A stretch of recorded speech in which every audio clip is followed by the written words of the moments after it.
Он стал одним из самых влиятельных депутатов Госдумы. Он связан с силовиками и богатейшими людьми, да и сам сколотил внушительное состояние. Но имя этого человека вам едва ли знакомо, хотя он заседает в Госдуме уже 10 лет и хочет получить мандат еще на 5. Этот человек Рахим Азимов. Сегодня я первый раз в вашей студии. Надеюсь, что не последний. Всем привет! Это Сергей Ежов. Наше расследование сегодня про выходца из Таджикистана, который сделал карьеру благодаря своей лояльности Владимиру Путину и работе на олигархов. Я, может быть, единственный человек, у которого российский паспорт с автографом Владимира Владимировича Путина. История Рахима Азимова типична для единороссов. Они незаконно облагащаются благодаря близости к власти. Они ведут двойную жизнь, лицемерно клянутся в любви к семье и к России, а сами обзаводятся любовницами и недвижимостью за границей. Коррупция – это бич, коррупция – это огромная проблема в нашей стране. Об этом говорил и Владимир Владимирович Путин. Это кировские дороги. Вернее, то, что от них осталось. Кировская область – один из антилидеров рейтинга регионов по качеству дорог. Хуже только в Архангельской области и на оккупированных землях. Почти 75% дорог Кировской области не соответствуют нормативам. Что тут плохого? Я не вижу ничего. А это автомобили депутата Азимова, который в Госдуму избрался как раз от Кировской области. В 2023 году он купил Range Rover, а в 2024 Mercedes-Benz. В том же году приобрел еще один новенький Range Rover. Видимо, внедорожник Азимову потребовался, чтобы передвигаться по вятскому бездорожью. Хотя в Кирове он бывает реже, чем за границей. Летает в Таджикистан, Турцию, Узбекистан и Дубай чаще, чем мы ездим с вами на дачу. Самое главное, чтобы дома было все хорошо, чтобы меньше было всяких проблем. Открываем официальный отчет Азимова. Про дороги почти ни слова. Зато есть рассказ про фестиваль «Истобинский огурец». Но больше всего депутата волнуют СВО и борьба с иноагентами.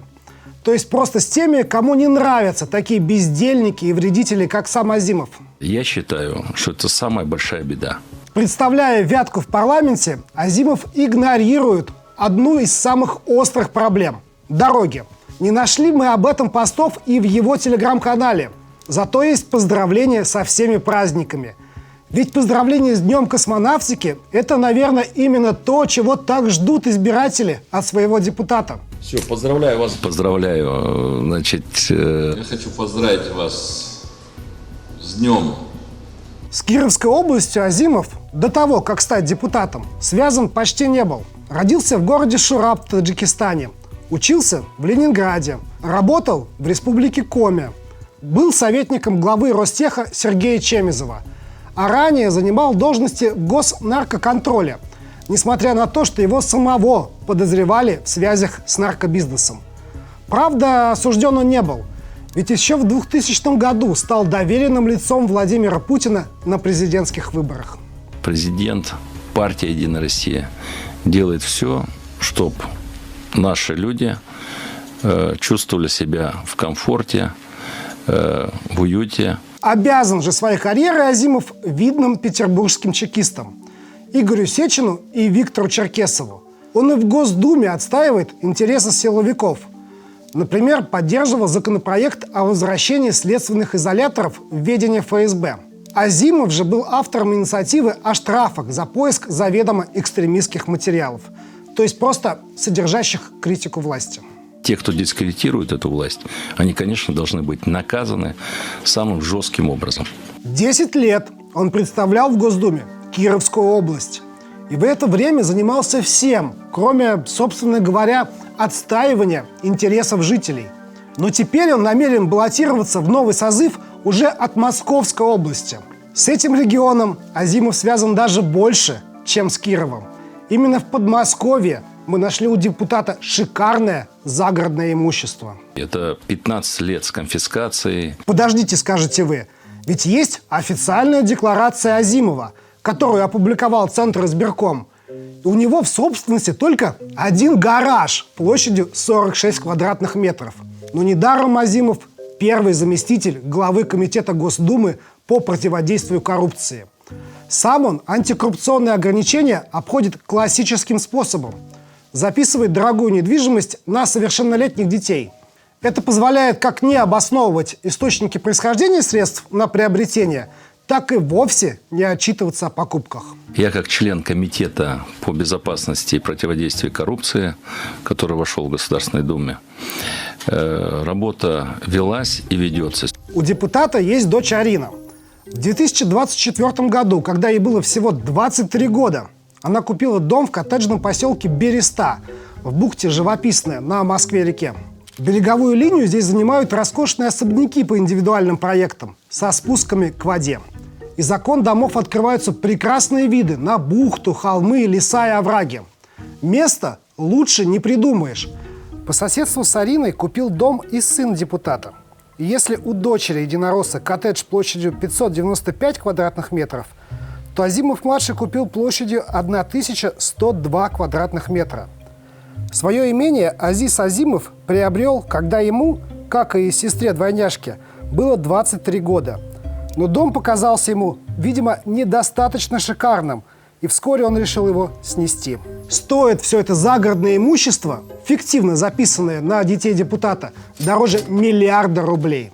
Плюс к этому у дочери есть 2 квартиры общей площадью 348 квадратных метров в ЖК «Поклонная 9».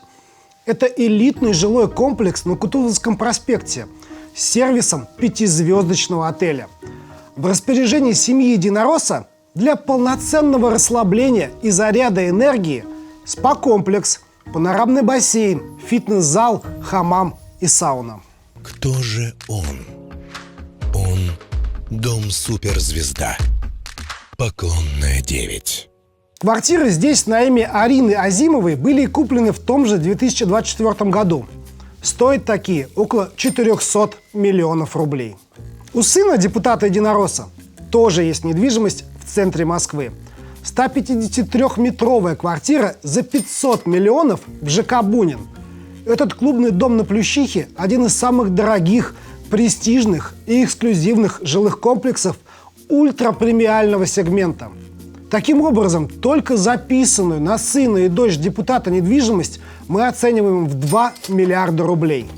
А есть еще оформленное на жену имение на Рублевке и купленная на имя брата квартира в Дубае. Благодаря частым путешествиям Азимова мы вычислили его тайную женщину. Зовут ее Марина Кучмина. Она на 19 лет младше депутата и на 17 лет младше его официальной супруги. Хорошей семьи здоровой не может быть без любви. Любви не может быть без верности. Но, кажется, с этими ценностями у депутата-единоросса все не совсем в порядке. С Мариной Кучминой депутат, согласно утечке погранслужбы, вместе летал за границу десятки раз. И ни разу они не пересекались на одном рейсе с женой. В основном Кучмина и Азимов вылетают в Таджикистан и Узбекистан. Но не только. Вот в 2020 году они бронировали совместный отдых в 5-звездочном отеле в Словении. А еще раньше путешествовали вместе в Барселону. Женщина – это главный стимул для победы, да? На имя Кучминой в 2021 году была приобретена загородная недвижимость в подмосковном коттеджном поселке Знаменские просторы. Только один земельный участок такой площади, без строений, здесь стоит дороже 100 миллионов. До того, как начать путешествовать вместе с Азимовым, Марина Кучмина работала обычной парикмахершей. Зато теперь она главный специалист компании «Уралхим». Это один из крупнейших производителей минеральных удобрений в России. Принадлежит компанию Дмитрию Мазепину. Связями с Мазепиным и может объясняться тот роскошный образ жизни, который ведет депутат-единоросс. На бизнес-джетах олигарха, как нам удалось установить, депутат часто и передвигается. Это не что иное, как одно из проявлений коррупции. Депутат Госдумы не имеет права пользоваться дорогостоящим имуществом бизнесменов. Летали они и вместе с Мазепиным в Астану и Ташкент. Это другое. Правильно, да? В Уралхиме Азимов и работал до начала своей политической карьеры. В Кировской области у олигарха Мазепина есть предприятие в городе Кирово-Чепецке. Оно участвует в производстве взрывчатки. становится понятным, почему Азимову и его спонсору Мазепину может быть выгодна война с Украиной.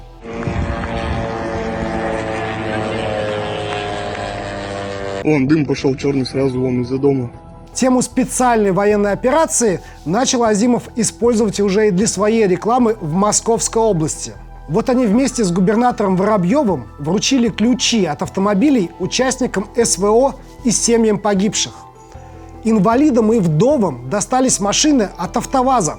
Дети самого единоросса предпочитают вовсе не отечественный автопром. У дочери Азимова Арины «Мерседес», у сына Азиза «Майбах». Это важная поддержка, которая помогает ребятам в мирной жизни. Пока сверстники единороссовского сынка гибнут на войне, Азимов-младший катается на дорогой иномарке по Москве, путешествует за границу, а на фронт идти не хочет. В ноябре 2023 года сын депутата-патриота получил военный билет и отправился не в окопы, конечно. Спустя месяц он вылетел на Мальдивы. Пока Рахим Азимов готовится переизбраться в Госдуму уже от Московской области, «Единая Россия» нашла избирателям Кировской области нового проходимца. Теперь место в парламенте от региона готовится занять уже Владимир Печенкин, который с Кировом тоже никак не связан. Его семья живет в Москве, в доме на улице Полины Осипенко. Мне кажется, любого, кто после этого расследования будет уговаривать жителей Кировской области отдать голос «Единой России», можно смело отправлять на 3 буквы в знаменитый Кировский лес. Согласны со мной? Тогда не забудьте поставить лайк. Но если вдруг не согласны и считаете, что просто послать в лес – это слишком мягко, то можете написать комментарий. Чтобы решить и улучшить жизнь наших кировчан, наших людей, проживающих в отдаленных районах, в селах, в поселениях, это избраться депутатом Государственной Думы и решать эти задачи на федеральном уровне.